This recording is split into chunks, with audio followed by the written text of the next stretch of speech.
Palavra da Verdade, com Hernandes Dias Lopes. Eu quero partilhar com você a palavra em Jó capítulo 42. Jó capítulo 42. Versos de 1 a 6. Esse texto, Jó 42, de 1 a 6, diz assim: Então respondeu Jó ao Senhor: Bem sei que tudo podes, e nenhum dos teus planos pode ser frustrado. Quem é aquele, como disseste, que sem conhecimento encobre o conselho? Na verdade, falei do que não entendia, coisas maravilhosas demais para mim, coisas que eu não conhecia. Escuta-me, pois, havias dito, e eu falarei, e te perguntarei, e tu me ensinarás. Eu te conhecia só de ouvir, mas agora os meus olhos te veem. Por isso me abomino e me arrependo no pó e na cinza. Hoje eu quero tratar do impacto da soberania de Deus, o impacto da majestade de Deus na nossa vida. Nós cremos que o nosso Deus é soberano. Isso significa que nós não cremos em acaso, nós não cremos em sorte, nós não cremos em coincidência, nós não cremos em azar, nós não cremos em determinismo cego, nós não cremos em feitiço para crente. Nós cremos que a mão de Deus dirige o nosso destino. Nós cremos que o nosso Deus é soberano e faz todas as coisas conforme o conselho da sua vontade. Ele não é pego de surpresa, ele não é surpreendido por nada, ele não está lá no céu esfregando as mãos, aflito, sem saber o que faz com esse mundo. Ele cuida de você, ele sustenta você, ele quem dá a você a vida, a respiração e tudo mais. Nele vivemos, nos movemos e existimos.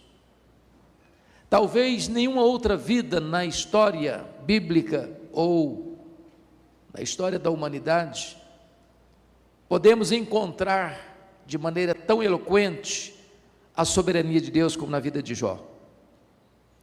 Vocês conhecem essa história.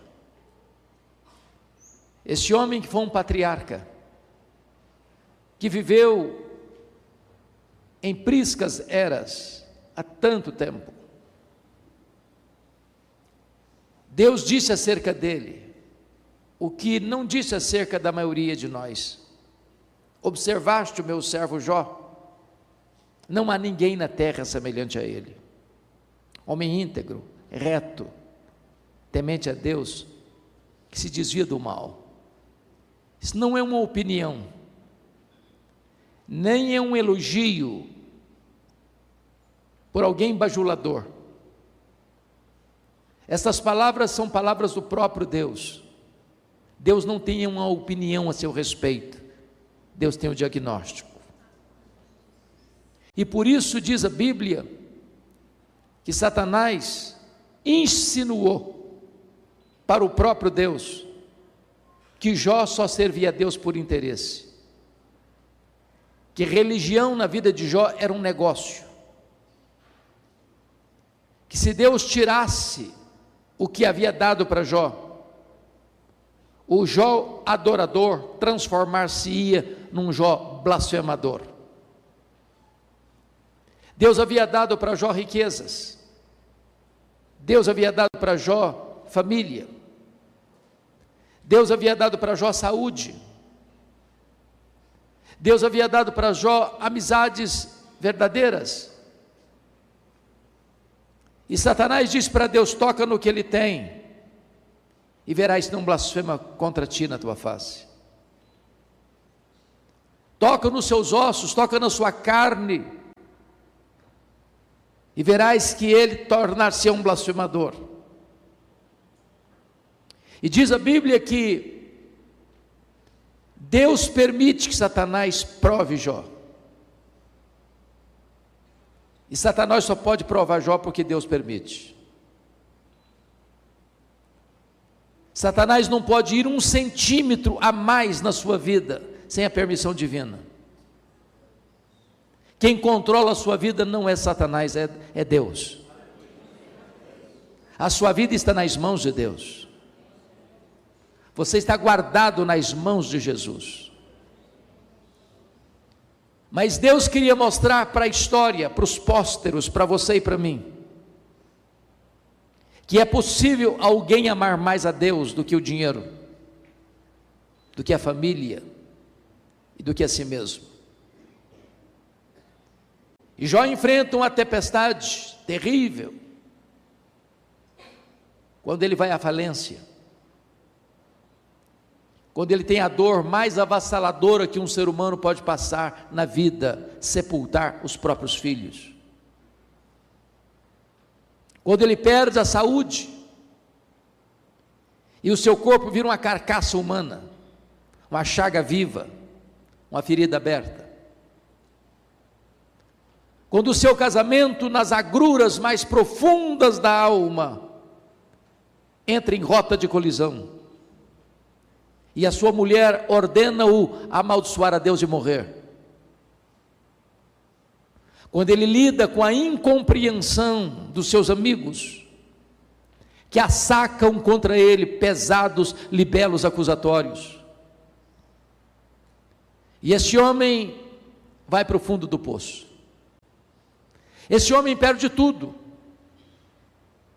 bens, saúde, enterra os filhos, enfrenta uma crise no casamento e a acusação dos seus amigos. Só uma coisa esse homem não perdeu: foi a sua confiança em Deus. Ele arranca do peito um brado de esperança quando diz: mas uma coisa eu sei, é que o meu Redentor vive. Eu verei o meu Redentor. Podemos passar provas na vida, e eu não tenho dúvidas de que esta igreja, nessa jornada de 25 anos, também passou lutas. Famílias aqui passaram lutas. Mas o Deus a quem servimos é maior do que nossas lutas. O Deus a quem servimos nos assiste em nossas fraquezas. O Deus a quem servimos reverte diagnósticos sombrios, como ouvimos o testemunho aqui nesta noite. E então, Jó, enfrentando tantas dores, ele pergunta para Deus 16 vezes por que ele está sofrendo. Ele se queixa contra Deus 34 vezes. E nem sempre Deus explica porque passamos pelos vales da vida. Mas depois que Jó expressa a sua fé, Deus rompe o silêncio.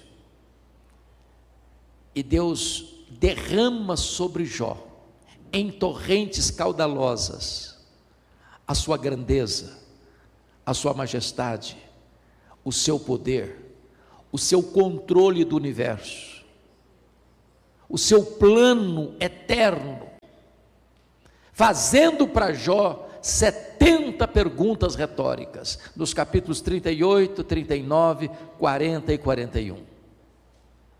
Esses 4 capítulos são compostos de perguntas e perguntas e perguntas e perguntas que retratam a grandeza de Deus, a majestade de Deus, a soberania de Deus, o controle de Deus de todo o universo. Não existe acaso, não existe coincidência, não existe azar, não existe sorte. Esse universo está controlado e governado pelo Deus Todo-Poderoso.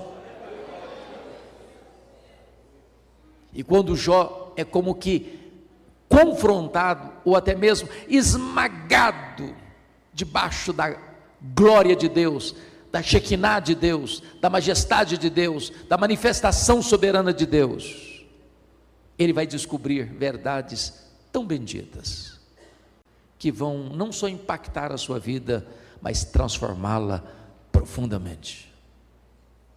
E que verdades são essas? Confira comigo, por favor.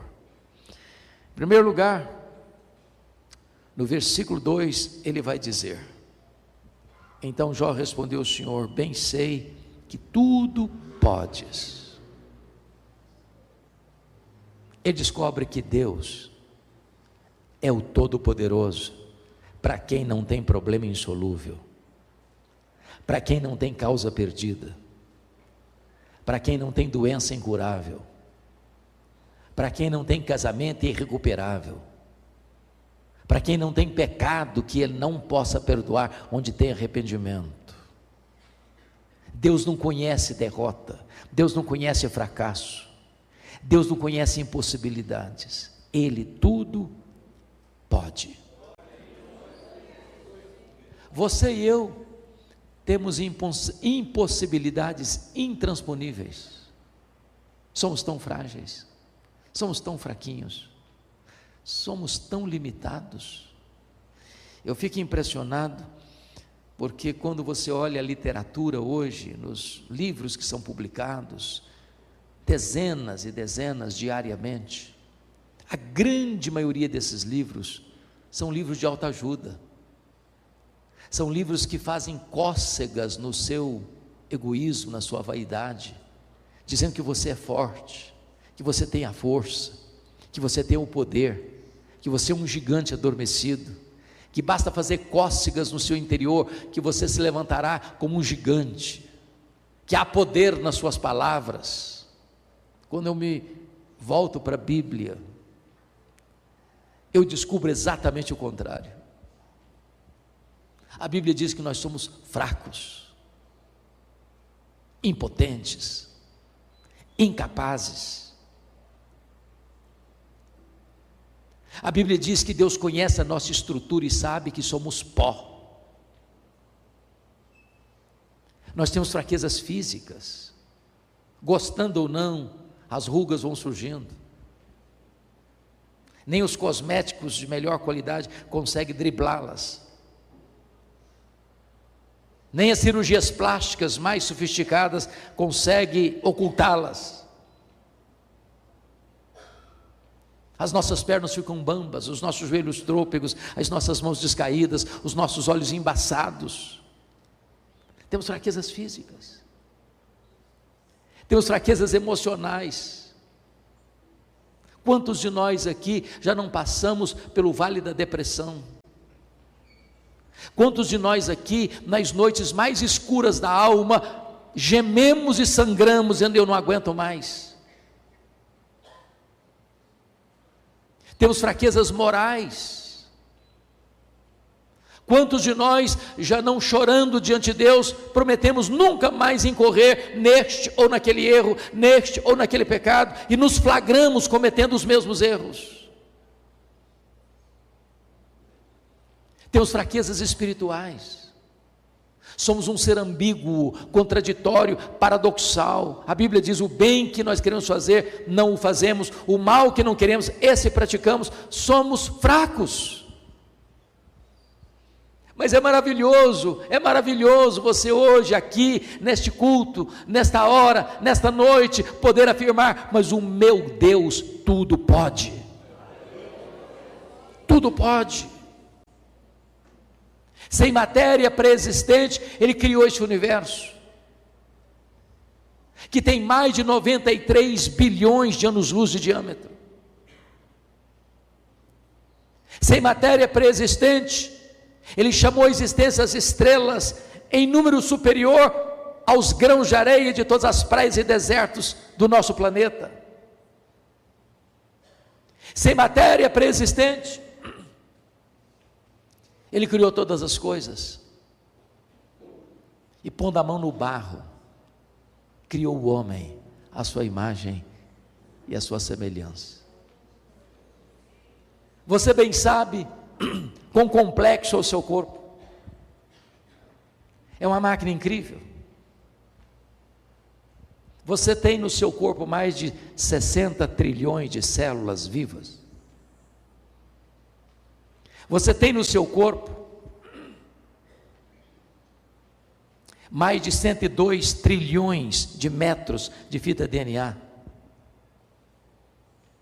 Você tem em cada um dos seus olhos mais de 10 milhões de fios duplos encapados.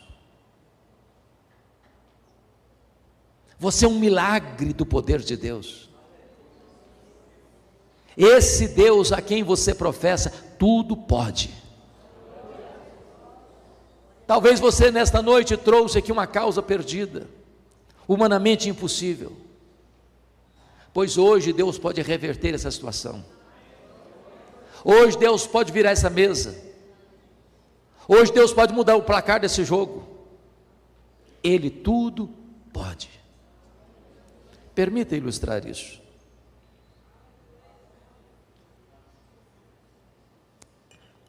Um pai caminhava com seu filho pequeno pelas ruas da cidade, quando o filho lhe faz uma pergunta. Até parece que as crianças fizeram um curso de pós-doutorado em perguntas difíceis. O menino pergunta para o pai assim: papai, qual é o tamanho de Deus? O pai engasgou porque não tinha uma resposta pronta para um menino de 4 anos. Continuou caminhando pensativo, quando de repente ele escuta os roncos das turbinas de um avião supersônico, lá nas alturas, e disse: filho, olha para cima, você está vendo aquele avião? O menino respondeu: sim, eu estou vendo. E o pai perguntou: qual é o tamanho daquele avião, meu filho? O menino respondeu: pequeno, muito pequeno, estava muito longe.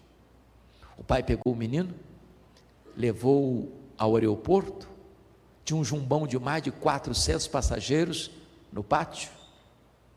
O pai encostou bem perto e disse: está vendo esse avião, filho? Estou vendo, papai. Qual é o tamanho desse avião, meu filho? O menino respondeu: este é muito grande. E o pai disse: meu filho, Deus é do mesmo jeito. Quando você está longe de Deus, meu filho, Deus parece pequeno para você. Mas quando você está pertinho de Deus, meu filho, então Deus é grande para você. Agora eu sei que tudo podes. A minha oração é que nesta noite de festa sejamos impactados pela grandeza e pela majestade do nosso Deus. A segunda coisa que Jó vai descobrir está no versículo 2 ainda, quando ele diz assim: e nenhum dos teus planos pode ser frustrado. Isso é tão consolador. Deixa eu dizer para você, Deus não usa rascunho nos seus planos. Deus não lança mão de um plano B, porque o plano A fracassou. Deus não erra. Deus não se surpreende. Você não é um acidente de percurso na história da vida. Ainda que seus pais não tenham planejado você, Deus planejou.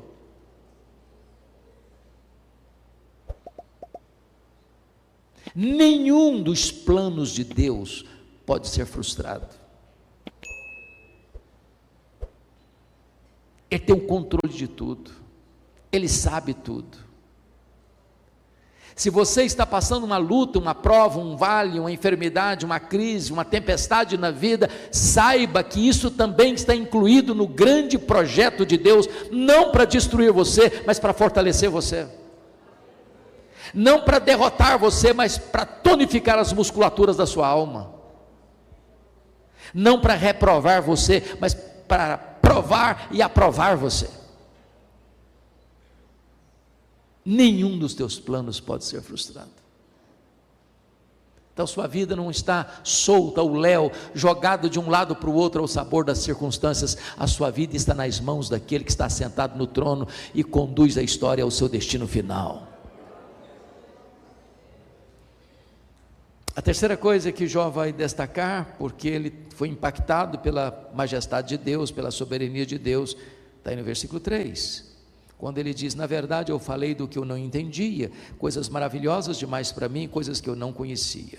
Ele reconhece a sua profunda limitação. Isso me ensina muito, porque se você ler o livro de Jó numa sentada só, você vai perceber que ele, sofrendo tantos reveses na vida, ele não ficou como um estoico, com os dentes trincados, calado. Ele falou muito, ele perguntou, ele se defendeu, ele se queixou. E quando você está doído, quando você está machucado, quando você se sente esmagado pelas circunstâncias da vida, a tendência nossa são duas: ou calamos ou falamos, e falamos muito. E quando falamos muito, corremos o risco de falar o que não entendemos.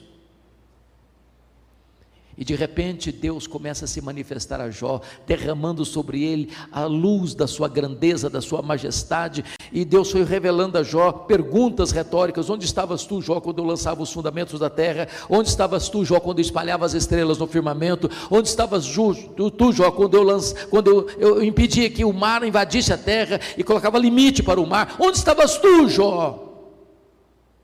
E ele botou a mão na boca e disse: meu Deus, quanta coisa eu falei sem saber. Sabe qual a lição que eu aprendo aqui? Que o sábio é aquele que sabe que quase nada sabe, porque o que você não sabe é muito maior que o que você sabe. Então, quando você encontra uma pessoa muito sabichona, que fica arrotando o conhecimento, você está perto de uma pessoa que não sabe quase nada, que quem sabe não faz propaganda, é lata vazia que faz barulho. Eu fui criado na região rural, e aprendi uma coisa muito curiosa, na lavoura, quando você vai colher uma roça de milho, existe uma diferença entre a espiga boa, granada, e a espiga que chama-se restolho, pequena, que só tem sabugo e palha e sabugo, não tem nada, xoxa. O que é curioso é que a espiga boa, quando ela está na hora de colher, ela se dobra. O restolho nunca se dobra, fica empinadinho. Quando você encontra uma pessoa muito empinadinha, pode saber, é restolho, só tem palha e sabugo. Porque, com respeito a Deus, quanto mais você conhece a Deus, mais humilde você é. Quanto mais alto você quer subir, mais escravo de todos você deve ser.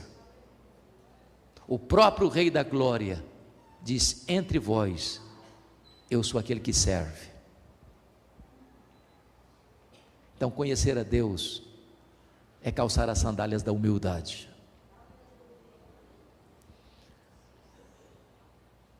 A quarta coisa que esse homem descobre, que marca a vida dele para sempre, está no versículo de número 5, quando ele diz: eu te conhecia só de ouvir, mas agora os meus olhos te veem. E eu acho, a princípio, essa afirmação contraditória com a declaração de Deus acerca dele. Não há ninguém na terra semelhante a ele, homem íntegro, reto, temente a Deus, que se desvia do mal. E esse homem agora vai dizer que conhecia a Deus só de ouvir. Como é que você entende isso? E aqui está, irmãos, para mim, a essência da própria salvação, da própria vida eterna. Me permita uma pergunta: você conhece a Deus? Quanto você conhece a Deus? Quanto? Como aquele cidadão que nunca tinha visto o mar, fez uma viagem para o litoral, quando ele avistou o mar, ele ficou tão entusiasmado que ele exclamou: agora eu conheço o mar. Aproxima-se dele um marujo, com a pele tostada de sol e sal, e ele diz: eu também conheço o mar. Qual era a diferença entre eles? Sabe o que Jesus disse na oração sacerdotal? João 17:3, e a vida eterna é esta, conhecer a Deus e a Jesus Cristo, a quem enviaste. Você sabia que a própria essência da salvação, a própria essência da vida eterna é conhecer a Deus? Portanto, quando nós estivermos no céu, depois que Jesus voltar em majestade e glória e nos levar para a casa do Pai, e nós estivermos lá 1 milhão de anos, sabe o que nós vamos fazer lá? Nós vamos estar conhecendo a Deus. Quando passarmos lá 1 bilhão de anos, o que faremos lá? Nós vamos estar conhecendo a Deus. Jamais haverá um dia, se eu posso falar de dia na eternidade, onde você possa dizer, agora eu conheço tudo de Deus, não tem mais nada para conhecer. Não, Deus é inesgotável em seu ser. E significa que o céu não vai ser monótono, o céu não vai ser colocar a vida no piloto automático, e agora não tem mais nada para conhecer, virou rotina. Não, o céu é dinâmico, porque você vai conhecer a Deus, você vai amar a Deus, você vai fruir a Deus, você vai glorificar a Deus, você vai trabalhar para Deus, você vai contemplar a face de Deus em Cristo Jesus, e nunca vai esgotar o conhecimento de Deus. É deleite e mais deleite eternamente. Mas a última coisa que este homem descobre, está no versículo 6, ele diz, por isso eu me abomino e me arrependo no pó e na cinza, e parece-nos que é mais uma vez contraditório, porque essa não é uma confissão normal na boca de um crente.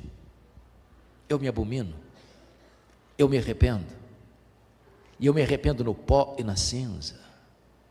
Ficaríamos chocados em ouvirmos uma confissão dessa de um irmão da igreja, ou de um líder da igreja. Como entender isso? E a resposta é: as pessoas que mais choram, mais sofrem, mais confessam seus pecados, não são as pessoas que mais pecam, são as pessoas que mais perto de Deus andam. Quem está longe de Deus, nem consciência de pecado tem. Mas quando você está perto da luz, a sua atitude e a sua reação é a de Isaías: ai de mim, Senhor, estou perdido. É a reação de Jó: eu me abomino no pó e na cinza. É a reação de Pedro: afasta de mim, Senhor, eu sou um pecador. É a reação de Paulo: miserável homem que eu sou. É a reação de João na ilha de Patmos: cair como um morto aos seus pés. No dia que você encontrar um crente, que sempre que encontrar-se com você, vai rasgar elogios a si mesmo, pode ter certeza, você está perto de alguém que está longe de Deus. Não dá para você estar na presença daquele que é santo, santo, santo, com o narizinho empinado, com o peito estufado, diante de Deus.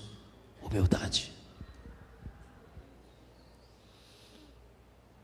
Mas eu quero concluir dizendo para você que, diante dessa postura de Jó, ele tinha um problema sério ainda para resolver. Um problema pessoal. Porque os amigos o acusaram de ladrão, de adúltero, de louco. E eu fico imaginando, quando Jó se defende, o que tem no coração dele. Porque eu pergunto a você, como é que você reage quando alguém fala mal de você? Ou você já chegou naquele estágio espiritual que ninguém mais fala mal de você? Você fica feliz? Você pula de alegria? E a resposta é um sonoro não. Sabe o que Deus está dizendo para esse homem no versículo 10? Mudou o Senhor a sorte de Jó quando ele orava pelos seus amigos. Sabe o que Deus está dizendo? Jó, meu filho, saia dessa arena de autodefesa, pare de se queixar,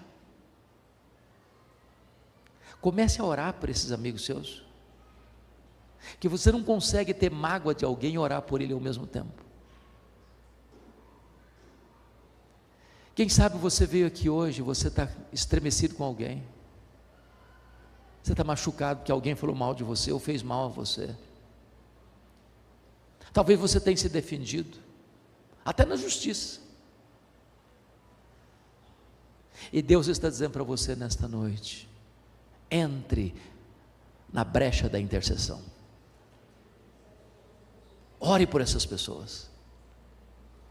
E quando você ora por alguém, Deus vai mudar a sua própria vida. É você que Deus vai tratar. E este Deus que é soberano, que tem o controle do universo nas mãos, é também o Deus da restauração e da restituição. Porque as 5 áreas que Satanás tentou destruir na vida dele, Deus restaurou todas elas. Primeiro, Deus restaurou a saúde. Versículo 16 diz que Deus deu para Jó mais 140 anos. Como ouvimos aqui hoje, a última palavra não é da ciência. A última palavra não é da medicina. O Deus a quem servimos não é apenas o Deus El Shaddai, é também o Senhor Jeová Rafá. Ele é o Deus que cura. Ele é o Deus que cura. Segundo lugar, diz a Bíblia que Deus restaura, versículo 10, versículo 12, Deus restaura os bens de Jó, as riquezas de Jó, e ele passa a ser duplamente mais rico do que era. Eu quero dizer para você nesta noite que Deus é o Deus da restituição, Deus é o Deus que pode devolver aquilo que você perdeu nos seus negócios, Deus é o Deus que pode reerguer a sua empresa, Deus é o Deus que pode devolver a você aquilo que financeiramente você sofreu prejuízo, Deus é o Deus da restituição. Mas em terceiro lugar, Deus restaurou os amigos de Jó, versículos 7 e 8. E eu acho isso maravilhoso, porque Deus disse para os amigos de Jó assim: olha, vocês criticaram Jó, mas Jó é mais justo do que vocês, e agora vocês vão ter que ir lá em Jó, para Jó orar por vocês, porque é a oração de Jó que eu vou ouvir para restaurar a vida de vocês. Sabe o que significa isso? Você não precisa se defender, você precisa andar com Deus, porque quando você anda com Deus, Deus defende você. Quando você anda com Deus, quem criticou você vai ter que voltar a você e mudar de opinião a seu respeito. A quarta área que Deus restaurou foi o casamento. Eu escuto alguns críticos ou alguns comentaristas até que dizem que Jó casou com outra mulher. A Bíblia não diz. Eu não tenho autoridade de afirmar que ele se casou com outra mulher, quando a Bíblia não diz que ele casou com outra mulher. Portanto, ele deve ter restaurado o casamento dele. E eu quero dizer para você nesta noite que Deus é especialista em pegar vasos quebrados e fazer vasos novos. Deus é especialista em pegar gente machucada e ferida, e tratar dessas pessoas, e restaurar o sentimento, e restaurar o amor, e dar espírito de perdão, e dar possibilidade de um recomeço para a glória de Deus, porque o vinho de Jesus é melhor que o vinho antigo. Quando Jesus faz um milagre no seu casamento, o melhor sempre vem depois. E a última área que Deus restaurou foram os filhos. Ele tinha 10 filhos antes, e tem 10 filhos agora. Deus deu tudo em dobro, tudo em dobro. Porque quando um filho morre, se você está falando de uma família de Deus, e a família de Jó era uma família de Deus, você não perde. Não é adequado nós afirmarmos: eu perdi meu pai, eu perdi minha mãe, eu perdi meu filho, eu perdi minha filha. Não é uma linguagem correta para nós. Você perde alguém quando você não sabe onde está e com quem está. Jó tem 10 filhos no céu, Jó tem 10 filhos na terra. Deus restaurou completamente. A intenção de Satanás era colocar Jó longe de Deus. O que ele conseguiu foi colocar Jó mais perto de Deus, porque os planos de Deus não podem ser frustrados. Deus trouxe a El Shaddai até aqui, foram 25 anos. O mesmo Deus conduzirá essa igreja até que Jesus volte. E a nossa oração é que o melhor daquilo que El Shaddai já viveu até hoje sejam medidas mínimas do que Deus vai fazer nesta igreja, por esta igreja e através desta igreja daqui para frente. Parabéns, El Shaddai. Deus abençoe profundamente a todos vocês.